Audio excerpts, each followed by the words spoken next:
เนาะใช้งานน่ะบ่นี่นะยังบ่มีไผกล้าเข้าเอ้าเป็นหยังน่ะ เขาย้านห้องน้ำเฮ้ยน่ะไปย่างไปเบิ่งก่อนทำอยู่ใช่เนาะได้เนาะรวมแล้วตั้งมุมใดต้นในอ๋อทอมาอันไอ้ตัวนั้นทอหมูสิเจ้าตรงที่เจ้านางเอาตัวเก่าไม่เอาไม่ได้รวมจะตึงเลยโอ้แบบ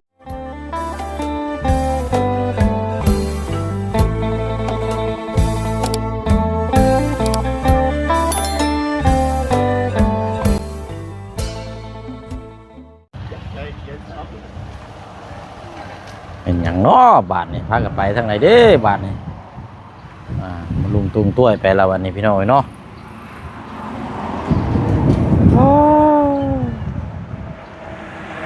เอาอะไรพี่น้องเนาะเปิดภาพมุมกล้องมากะมาพบมาเจอกันอยู่ห่มโก๊กม่วงเนาะบรรยากาศแดดฮ้อนเอาอีกคือเก่าคือเดิมพี่น้องเนาะพอดีว่านัดหมายทางพอสร้างน้ำประปาเนาะพี่น้องเนาะ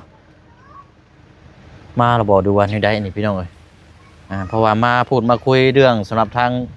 น้ำเฮานี่แหละพี่น้องเนาะน้ำมาจากผู้แต่พอเบิ่งตัวนั้นน้ำถ้าว่าพอเป็นเฮ็ดได้ก็แม่นว่าในพื้นที่ราคามาเนาะพี่น้องเนาะแล้วก็กับถ้าว่าบ่ได้ตัวนั้นแม่นว่าเรื่องน้ำประปาบัดนี้น้ำประปาก็สิเท่าไรเนาะเดี๋ยวพูดคุยนํกันเนาะพี่น้องเนาะกับทักทายสบายดีและสวัสดีพ่อแม่พี่น้องเบิดสุขุสุคนนะพี่น้องเด้อเนาะพบเจอกันอีกคือเก่าคือเดิมพี่น้องเนาะเอาอะไรพี่น้องเป็นจังใดน้องหลอกแค่เนาะเศร้าเจ็บเศร้าป่วยเศร้าไข่ระบบพี่น้องเนาะเดี๋ยวรุ่นชมถามเบิ่งน้ำกันเนาะ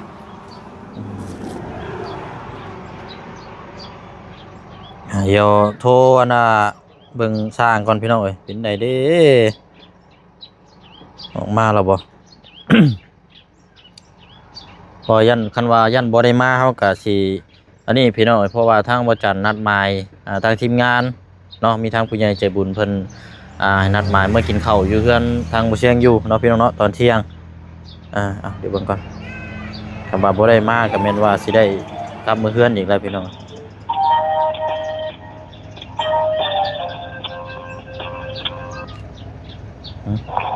โต้ยพอออกมาดอกบ่ยังอันเจ้าช่องมาจังมุงมันเอาเป็นตะแรงจะเป็นยังตอนแรงช่วง 4-5 โมงเนาะมันเย็นตอนแรงเนาะตะแรงโดย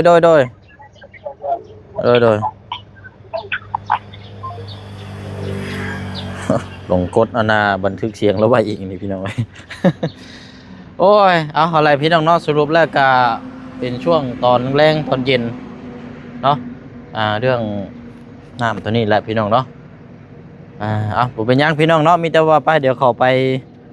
พูดไปเบิ่งเรื่องอันนั้นทางไปซองเบิ่งก่อนเนาะถ้าว่านั่นกันนำกันคร่าวๆก่อนโอ้ยเบิ่งมะกล้วยพี่น้องเอ้ยไม่ยังอันนี้คือตัว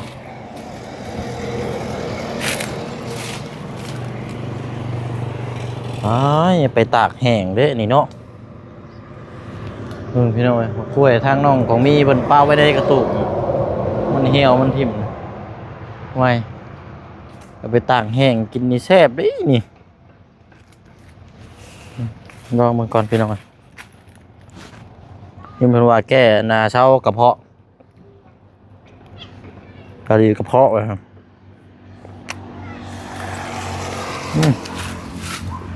มันจะอิ่มหมดยับพี่น้องบุเป็นกระเพาะแล้วเป็นกระเพาะห้อนในพี่น้องหายใจจะแสบนะ2-3 มื้อที่ผ่านมาดีแต่ว่าใครแล้วเท่าไหร่พี่น้องวันนี้มาเปิดภาพอยู่ห้องน้ำเนาะสำเร็จเป็นที่เรียบร้อยเพราะแห่ทรายก็เดือลายดีเลาะนี่เนาะโอ้ได้หดเทเฮือนซานบ่เป็นง่ายอันนี้พี่น้อยเป็นยังไงพี่ซ่าสวัสดีเด้อสาวป่วยอะไร โดย สินะแม่เนาะนี่แหละคนแข็งแกร่ง คนแข็ง ใส่น้ำเกลือจังลุกได้เนาะ โดย ป้าดเป็นนี่ไรมื้อนี้เนาะ มื้อนี้บอกเศร้าแล้วแบบว่ายังเมื่อยหน่อยนึงโดย แต่ว่าก็ยังแบบบ่เต็มที่ปานใดเนาะร่างกาย โดย บ่ได้กินยาบ่มีแต่ใช้ยาฉีดยาก็พอบ่ โดยบ่กินแต่ยาเจ็บท้องนั่นแหละน้องกิน อันนั้นคันมันเศร้าแล้วก็หยุดกินเนาะ โดย คันว่ามันเศร้าแล้วยังกินยาไปหลายมันสิตับไตแล้วมันสิพังเนาะ โดย โอ้ยลืมเอาคันล่มน้อยจ้องมาแต่บ้าน เมื่อในรถหล่นลุยเอามาเลยเห็นได้บ้านนี่เนาะพอดีไอ้โทรหาทั้งช่างพ่อเพิ่นน้ำประปาได้กินนี่แต่ว่าเพิ่นเรียกว่านัดเป็นมื้อแรง โดย ตอนที่แรกว่ามานี่เพิ่นว่าอู้มันคือฮ้อนแท้ว่าซั่นจักสิว่าได้ละมีแต่ว่าซั่นก็ช่วงแรงเนาะ โดย เรียบร้อยแล้วเนาะใช้งานน่ะบ่นี่นะ ยังบ่มีไผกล้าเข้า เอ้าเป็นหยังอะ เขาย่านห้องน้ เฮ้ยน่ะไปย่างไปเบิ่งก่อนเอ้าไปบ่กล้าเข้าก็เบิดเท่านี้แล้วเนาะ ำมันตั้ง ฮะเฮ้ยขออนุญาตเด้ออันเบิ่งแหน่ใช่ เขาว่ายังบ่ทันใส่น้ำเขาว่า เอ้าก็เบิดเท่านี้แล้วนี่โอ้ยแล้วเลยเด้นี่น่ะโอ้ห้องเพลงเลยเด้นี่กว้างจังห้องระบายเนาะมี2หูเลย บ่เพิ่งเลิกแล้ว บ่เพิ่งคนแรก อันนี้บ่ โอ้พื้นนี่ก็ลอยคักอยู่นี่ไหลลงไปพุ่นแล้วนี่ โดย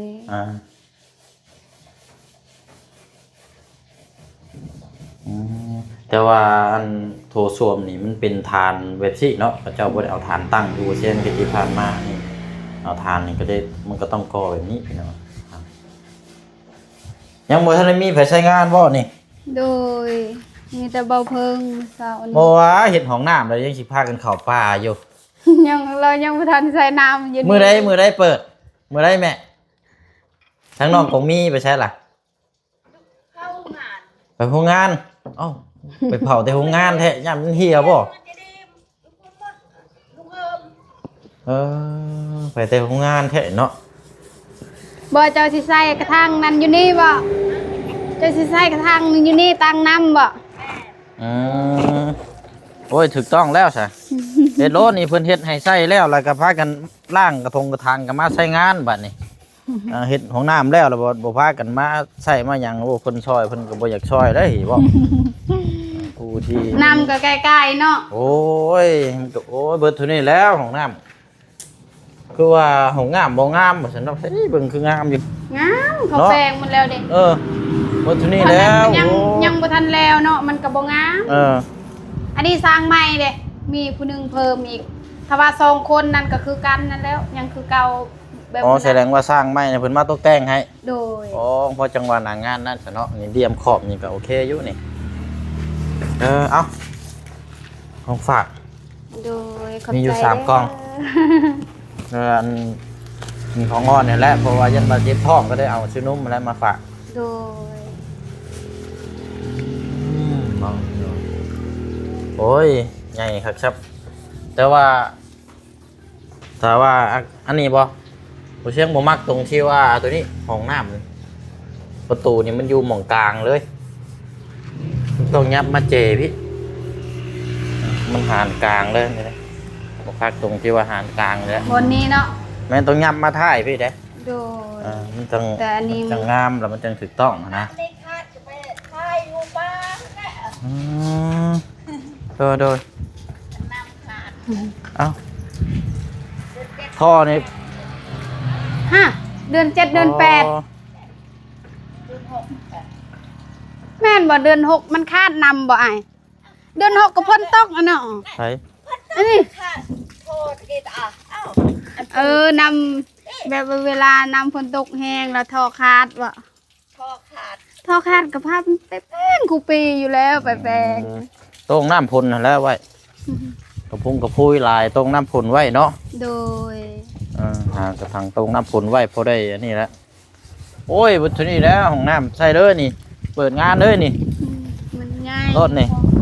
พักแล้วนี่ล็อกปิดเบิ่งเยอะฮะ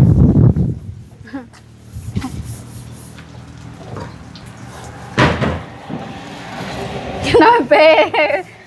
ประตูห้องน้ำจะเอาคงมีบ่มีเงินซ่อมให้ได้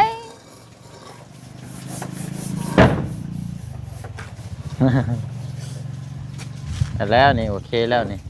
นะฮะเป็นดมมาใส่ข้างนี่กันงามละมันจังสังกะสีมันจะสีบรุษทรายเฮ่เนาะเฮ่นี่สีลายกว่าเนาะตู้เนาะขั้นของน้ำอันนี้แล้วเตรียมไว้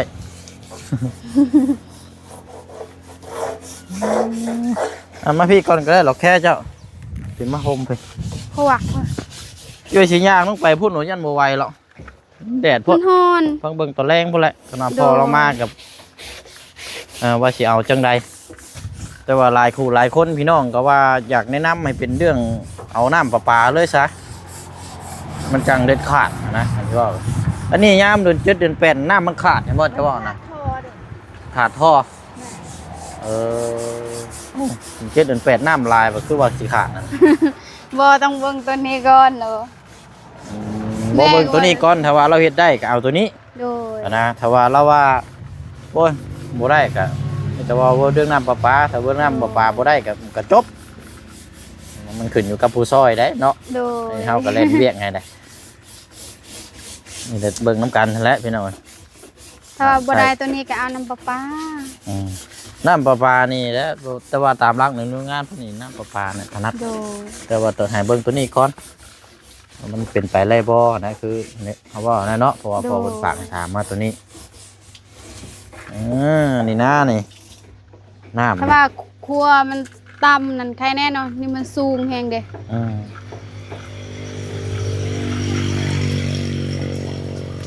โอ้เอาบัดนี้ล่างกระถางไว้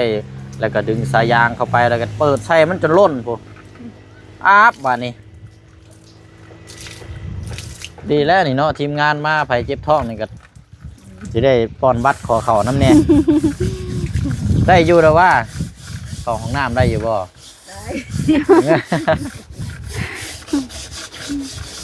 ได้ บ่ได้ก็จะเป็นแล้วเนาะเขาแล้ววันละจังคอเขา ลุงเวลาปวดอีหยังต้องเมื่อทาอยู่เฮือนเด้ลุงเราไปอยากเข้าป่า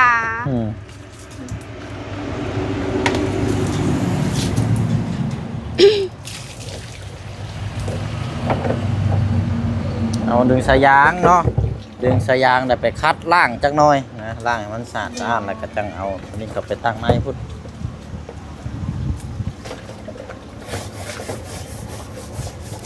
เนาะคัดอยู่ดิเนาะ อยากไอ้ลี่แหละแบบถ้าว่ามันบ่สะอาดก็ใช้งานบ่ได้แหละ เดี๋ยวว่านึกว่าของน้ำแล้วผมมีไผกล้าใช้ไปห่วยว่าตกใจเลยเนาะ บ่มันยังบ่มีน้ำใส่ยังบ่ทันใส่น้ำอยู่ในเลยก็บ่มีไผอยากเข้า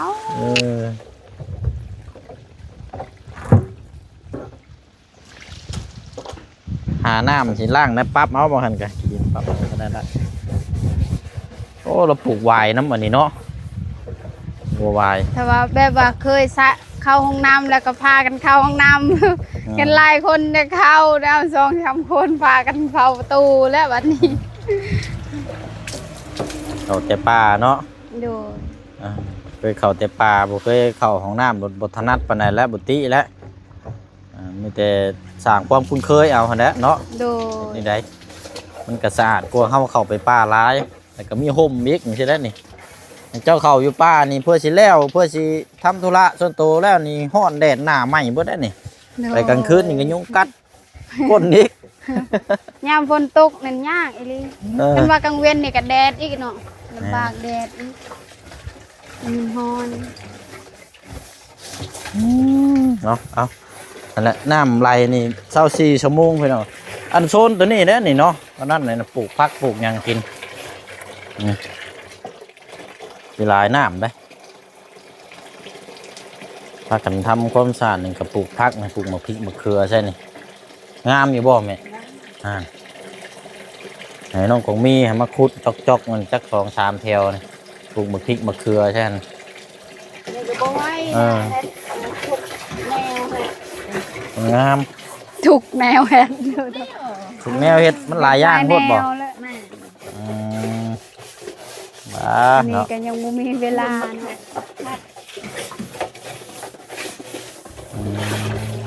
ทุนอยู่วันปี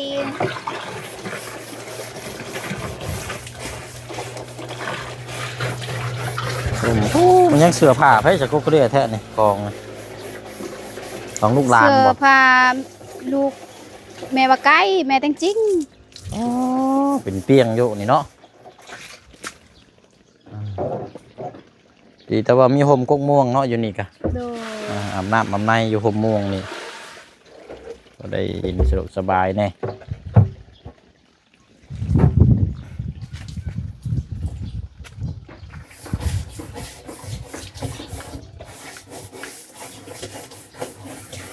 แหนมกงม่วงก็อยากกินมะม่วงอีกเจ็บ โอ้ ท้อง เช้าได้เป็นแบบนี้ มื้อนั้นนั่น โอ้ ก็คือกันอยู่ผู้เดียวแล้วบ่อยากกินว่าเขาส่วนบ่กินเจ็บท้อง บัดเห็นเขาว่าเบิ่งกินก็อยากกินน้ำเขา คือว่าไปงานดองมาสมบูรณ์แรกๆเลยนะ ว่าสิไปแต่แบบว่ามันซวยเด้แล้วก็ทีมงานเรามาเลยบ่ไป อ๋อคือว่าไปงานดองไปกินลาบซีนมาแล้วอ่ะ บ่ได้ไปว่าสิไปซอยเขาว่าไปซอยเขาเฮ็ดเวียก อ๋อ แล้วก็บ่ได้ไปเลย ไปสิไปซอยเวียกอะไรวันนี้บ่ได้ไปมาเลยเห็นหมูกินส้มแล้วก็ได้กินน้ำกัน โดย โอ้ยังบ่ได้บ่ล่างคักแท้ บ่แหละ พอแล้วมันไว้ให้ลูกหลานนั่นเฮ็ดล่าง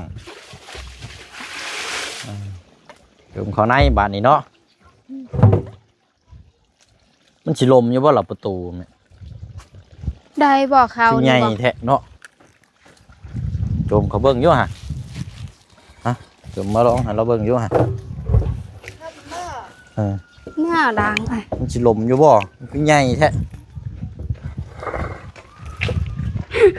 เออทำอยู่ใช่เนาะ ได้เนาะ เออรวมแล้วตั้งมุมใด โดนนะ ทางนี้บ่เอ้าบดตั้งนี่บ่ได้บ่ตั้งนี่เลยอาบน้ำอยู่นี่วะจ้วกมาเลยข้างหลังนี่ แม่มายืนอยู่นี่มาโฮดเทพาประตูคือแบบนี้วะ บอกกันว่ามันมีบอลอันนี้เจาะเนาะสบายเขาทออยู่ในนี่ เออเจ้าพังท่อเด้อซื้อท่อมาตอกพังท่อเขียมมันเช่นนี้เลยเด้อเนาะบอกว่ามันแม่นเวลาเอาสิเจาะอันนี้บ่แม่นมันสิลมหมดเลยบ่ บ่ฮะอันนี้มาเจาะแล้วมันมีสว่านอยู่ ตกในตรงไหนครับเด็กต่อ เจาะท่อตรงนี้นี่หรือว่าโค้งมาทางหลังคนก็ได้เจาะนี่เนาะก๊อกตรงนี้เลยได้อยู่น้ำมันไหลตลอดอยู่นี่บ่ต้องหิวลองหาวิธีเบิ่งหั่นละได้อยู่ดอกอันนี้สิหิวก่อนบ่บัดนี้เจ้าสิหิวเข้ามาก่อนบ่ ตอนนี้แล้วก็เข้าน้ำเลย ใส่น้ำเลยผู้ใดอยากใส่ก็ใส่ เราเพิ่มเมื่อใส่ เจ้เอาสายยางนี่เด้ดึงสายยางนี้บ่ นี่มันกระแตกมันจะ นี่เจ้าเอาสายยางนี่เสียบใช่นี่เสียบสายยางไว้นี่ดึงเข้ามานี่เลย บัดเจาะแล้วยันมันลุแบบนี้ มันแตกอันนี้เป็นบ่มันบ่ลุเนาะ บ่หาแนวมาชี้แล้วอ่ะชี้เจาะหูเอากะพอดีคันบ่เจาะก็ได้อยู่นี่สายยางใกล้นี่ดึงเข้ามานี่จับสนิทก็ได้อยู่ดอกมันเบิดแล้วก็จังเติมเอาเอาบัดเจ็บท้องแห้งๆก็มาขอเขาใช้น้ำเพิ่นเด้อเจ้ากะ โดย สามีของน้ำเนาะ โดย สมมุตินี่ต้องมีห้องน้ำห้องในเด้อมันจะสะอาดสะอ้านบ่แม่นว่าย่างไปทั้งใดเด้อพ่อแต่กลับระเบิดโดด ไหวได้พี่น้องมีห้องน้ำก็ใช้ห้องน้ำบัดนี้มันจังสะอาดสะอ้านน้ำห้วยหนองคลองบึงไปสิน้ำคือเจ้าล้างถ้วยล้างบ่วงกันเบิ่งสรุปแล้วนี่บ่ได้ว่าสะอาดจักดีได้มันใสอยู่แต่มันกลัวนั่นแหละเนาะ โดย เจ้าล้างถ้วยบ่ตั้งเทิงบ่ปล่อยอากาศเลย เรียบร้อยเลย ยินดีจ้อยเลยเจ้าโอ้ยเดืออีกได้ฮะรถหัดต่อเข้ามารถซอยเราจังละ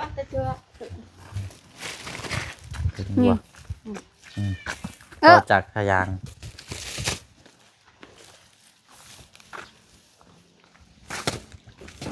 จิโกจิโยยองมัง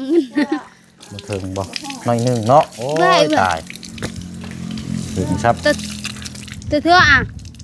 อันฉลากเลย สายยางมันก็อย่างง่ายเนาะตัวนี้ โดย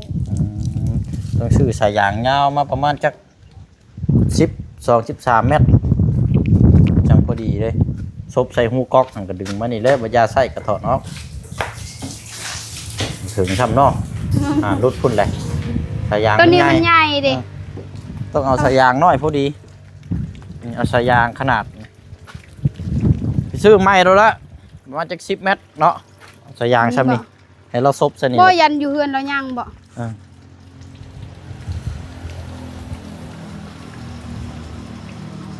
ว่าเด้อนี่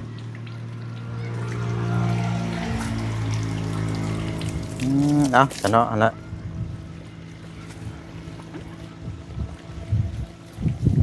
น้ำปลาเย็นไปหน่อยเนาะโอ้ยเอาถ้าช่างน้องหลอกแค่ช่วงแรงๆเด้อ ดู เดี๋ยวเรานัดหมายกันเนาะทั้งพอบนนี่นะทั้งน้ำปลาว่ากันซะเพราะว่ามื้อนี้จิเที่ยงแล้วบ่เชิงสิเมื่อถ่าอยู่เฮือนก่อนเพราะว่าบ่จันกันนัดหมาย ดู นัดหมายทีมงานมาพบเจอกันอยู่หั่น ดู สิพาเมื่อก่อนเนาะเอาดีแล้วแข็งแห้งไวๆเด้อ ดู และ ขอบใจเด้อแล้วก็ขอบใจซีน้ำดู ป้าสายยางแล้วลายดีเนาะนี่เนาะเชิญว่าสิโอ้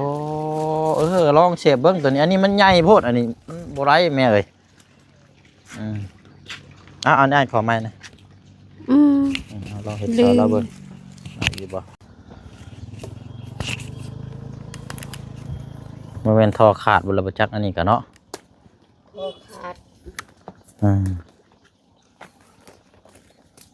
โทษเก็บไปห้องงาน ต้นใน ทอมาอัน ไอ้ตัวนั้นทอมูสิเจ้าตรงที่เจ้านางเอาตัวไม่ไม่เอาไม่ได้พวกจะเป็นเลยโอ้แบบนี้ยังออกอยู่เนาะสายมันโคตรบ่สายยางไปมัดมองมันแตกรุดเลยมัดก้อนมัดมองมันรุดนะนี่เรียกสายยางตัวนั้นมัดอันนั้นนายไอ้ปืนพยายามเด้อะไรเลยนี่จับใส่กระถางด้วยบ้านนี่เอาใช้ชุดแล้วบ่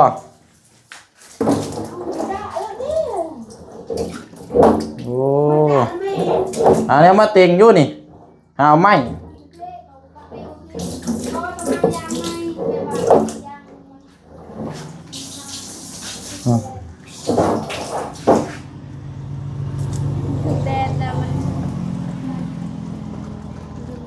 สายยางมันเสียแล้วเนาะมันพุยเลย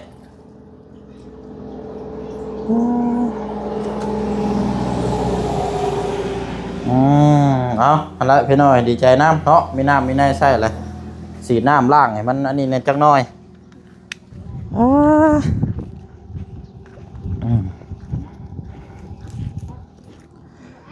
ไปตามนั้นละพี่น้องเนาะ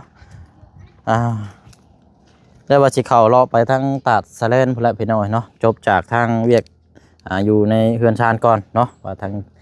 บัวจันนัดหมายมาวันนี้กับพี่น้องทางทีมงานเนาะกินข้าวกินน้ำอยู่เฮือนอากาศแดดฮ้อนเอาซ้ำพี่น้องจะขี่เป็นอยู่ใดแล้วเนาะคันว่าช่วงแรงใครอยู่เอาอะไรพี่น้องเนาะลาพี่แล้วน้องไปก่อนเนาะวิ่งงานตัวนี้ก็ช่วงแรงมาติดตามเบิ่งน้ำกันเนาะบ๊ายบายเด้อพี่น้องเด้อพบเจอกันในคลิปหน้าเนาะอยู่ดีมีแห้งร่ำรวยเนาะสบายดีเด้อพี่น้องเด้อโอ้เสียบีนี่เนาะ